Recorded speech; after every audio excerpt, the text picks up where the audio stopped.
teman-teman semua, selamat datang di Kuliner Feby Spesial Ramadan. Saya Ajeng Permatasari, selaku host pada podcast kali ini. Pada episode kali ini, saya ditemani oleh narasumber yang sangat luar biasa. Beliau adalah Ibu Safitri Asrol, atau sering disebut dengan Ibu Pipit. Beliau merupakan dosen di Fakultas Ekonomi dan Bisnis Islam UIN Raden Fatah Palembang. Selamat datang Ibu. Selamat datang. Gimana kabarnya hari ini Ibu? Alhamdulillah. Alhamdulillah. Untuk saat ini kesibukannya apa nih Bu? Ya masih mengajar. Masih mengajar ya Bu. Baik Bu. Pada episode kali ini Bu, kita akan membahas tentang siapa takut kalau kita jauh dari riba ya Bu ya. Menurut Ibu sendiri, kalau dalam kehidupan sehari-hari, mengapa sih Bu kita perlu sekali membentengi diri untuk menjauhi dari praktik riba? Baik. Assalamualaikum warahmatullahi wabarakatuh. Bismillahirrahmanirrahim. Assalatu wassalamu ala asyrofil mursalin wa ala alihi washabihi ajmain. Allahumma sholli ala Muhammad wa ala ali Muhammad. Sahabat kuliner yang diridhoi Allah Subhanahu wa taala. Baiklah, kali ini saya akan menyampaikan tema hidup tanpa riba. Tapi sebelumnya kita mesti tahu dulu ya, apa sih arti riba? Riba itu adalah tambahan batil di depan dikarenakan keterlambatan pembayaran atau hutang. Jadi ada dua jenis riba. Yang pertama adalah riba al-duyun atau kenaikan pinjaman yang tidak benar, baik secara paksaan maupun sukarela. Yang kedua adalah riba al-fadl atau ketidaksamarataan dalam penukaran. Di kehidupan kita itu yang paling sering adalah yang terjadi adalah pada riba al-duyun. Oh, riba al-duyun ya, Ya. seperti apa itu? Misalnya, adek mau meminjamkan uang pada ibu 1 juta ya. Kemudian adek bilang di depan ya, Bu, nanti pulanginya 1,2 juta ya Bu. Kan itu paksaan ya. Dan itu disebut juga dengan riba. Terus bisa lagi ibu yang bilang di awal, terima kasih dek sudah pinjami ibu uang, nanti ibu kembalikan 1,2 juta. Itu sukarela ya. Tapi itu juga disebut dengan riba. Oh, termasuk riba juga seperti itu Iya. ya. Oke Bu, pertanyaannya Bu, bagaimana nih Bu kita berterima kasih pada orang yang meminjamkan uang kepada kita Bu? Nah, itu lain halnya ya. Kalau misalnya contoh tadi, kalau misalnya ibu yang bilang di awal mau mengembalikan uang 1,2 juta itu riba. Tapi kalau misalnya kita nggak enak nih ya, kita mau mengucapkan terima kasih sudah dipinjami. Jadi misalnya tadi ibu pinjam 1 juta pada adek, terus di awal nggak ada kesepakatan ya. Pas ibu mau pulangkan, ibu selipkan 100.000. Dek, ini ya, makasih ya sudah pinjami ibu uang. Nah, jadi itu beda ya. Iya, benar. Jadi kalau yang riba tadi sudah disepakati di awal, dan kan kalau untuk mengucapkan terima kasih kita itu ya spontanitas saja. Nah, jadi riba itu sangat berbahaya bagi umat muslim ya. Makanya dilarang di dalam agama Islam. Mengapa dilarang? Yang pertama, dilarang oleh Allah SWT. Karena dalam Quran surat Al-Baqarah ayat 275 yang artinya Allah menghalalkan jual beli dan mengharamkan riba. Kalau kita sangkut pautkan dengan pinjaman di bank ya, pembiayaan di bank atau istilahnya pinjaman atau kredit ya. Misalnya ada nasabah yang datang ke bank, anggaplah ini bank konvensional. Nasabah mau pinjam uang, kalau bank konvensional dikasihnya uang ya. Tapi lain halnya kalau nasabah datang ke bank syariah, ya, nanti ditanya oleh pihak bank, tujuannya untuk apa? Pembiayaan konsumtif, misalnya untuk beli mobil. Nah, setelah pihak bank itu mensurvei kemampuan karakter, ya, dari nasabah dan dia itu memenuhi syarat, baru pihak bank akan menanyakan spesifikasi dari mobil yang diinginkan, ya.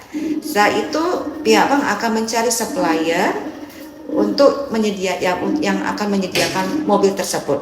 Dan pada akhirnya bank bersama-sama notaris dan juga nasabah ya akan mengadakan akad jual beli. Jadi itu dianggap sebagai jual beli ya dengan akad murabahah. Itulah hubungan antara ayat yang tadi, Allah menghalalkan jual beli dan mengharamkan riba. Terus yang kedua adalah riba itu diperangi oleh Rasul. Dalam hadis riwayat Muslim ya, yang artinya Rasulullah SAW melaknat orang pemakan riba, pemberi riba, kedua juru tulis dan saksinya, dan kedudukannya mereka itu sama. Jadi baik itu pemakan riba sampai saksi itu sama-sama berdosa ya, karena dia satu sistem. Terus yang ketiga, kenapa riba itu dilarang ya? Karena berbahaya di dunia. Karena bisa menyebabkan orang itu menjadi tamak rakus ya. Pernah ada cerita ibu ketemu sama ibu-ibu ya. Ibu tanya, kerjanya apa bu? Oh, koperasi katanya ya. Ternyata maksud dia koperasi ini adalah dia itu meminjamkan uang kepada tetangga, kepada orang-orang sekitar rumahnya dengan bunga yang berlipat ya. Jadi dia itu karena merasa untungnya banyak, jadi dia itu gak habis-habis menjadi tamak rakus ya. Terus yang keempat, kenapa riba itu dilarang? Karena berbahaya di akhirat. Sesuai dengan Quran surat Al-Baqarah ayat 275, artinya orang pemakan riba tidak akan bisa berdiri, melainkan berdiri seperti orang-orang yang kerasukan setan ya. Jadi itulah kenapa riba itu dilarang. Nah, ada kata lain ya, arti dari riba itu adalah ketidaksabaran seseorang atas nikmat Allah ya. Misalnya apa? Maksudnya apa itu ya? Misalnya ingin beli mobil ya, padahal dia tuh belum mampu ya.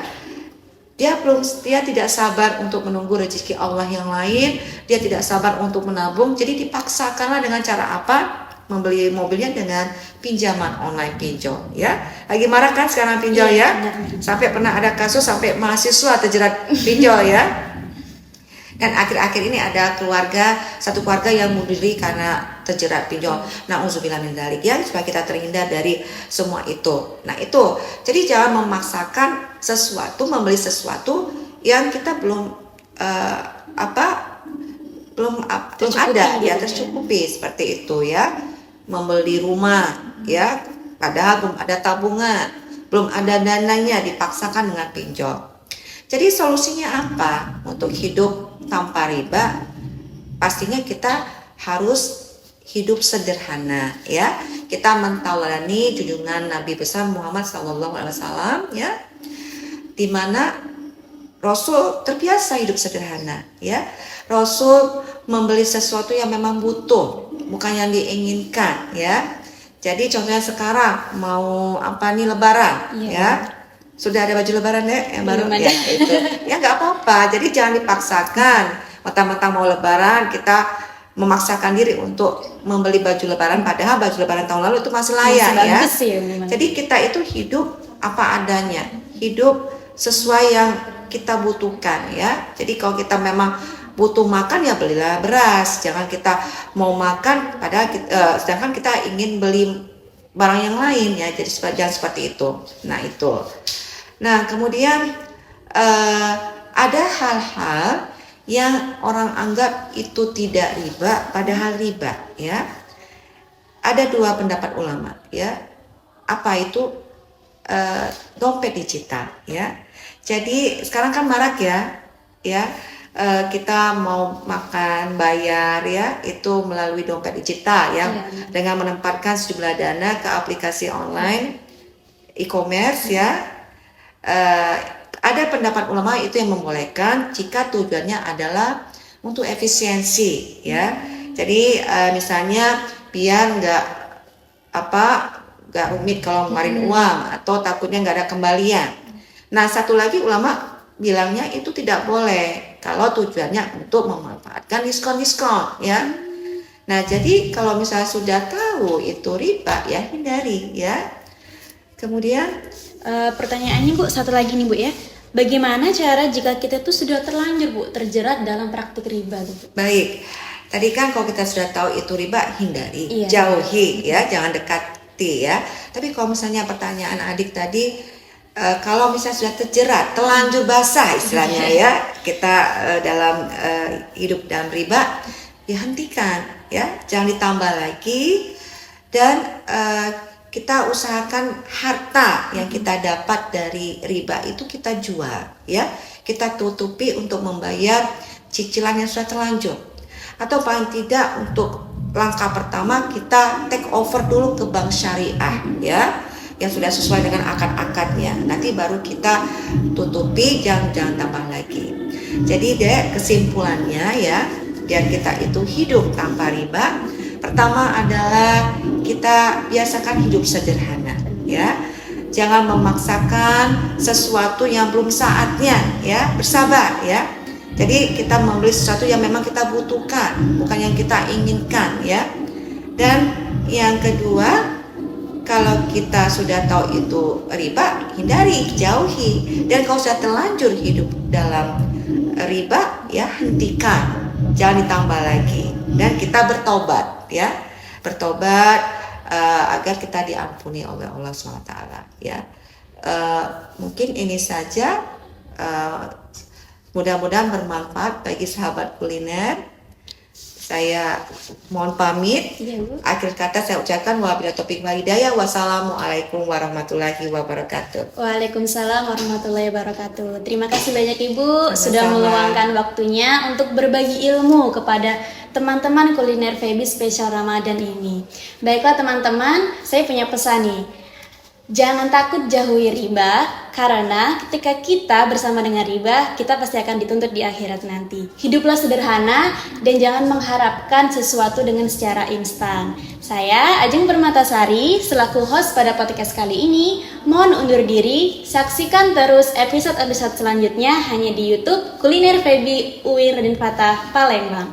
Wassalamualaikum warahmatullahi wabarakatuh.